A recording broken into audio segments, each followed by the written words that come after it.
Si Uno mga kahabi at ang habi ni Daddy, hand feeding formula. Andiyan din si Ona sa likod natin, ayun sa taas.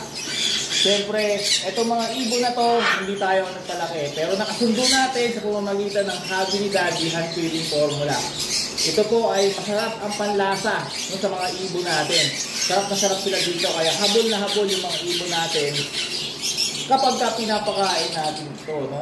Bukod pa doon sa sustansya at vitamina na taglay nito. Habi ni Daddy, hand feeding formula, bilis laki, bilis lipad. At kahit nasan ka pa, mabilis mo lang matatawag ang iyong alagang ibon. Siguradong sa habi ni Daddy, hand feeding formula, isang tawag mo lang, Uno.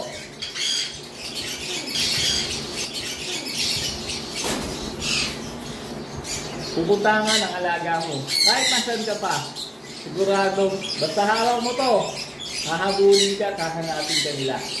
Habi ni Daddy, hand feeding formula, bilis laki, bilis lipad. Good bird, Uno.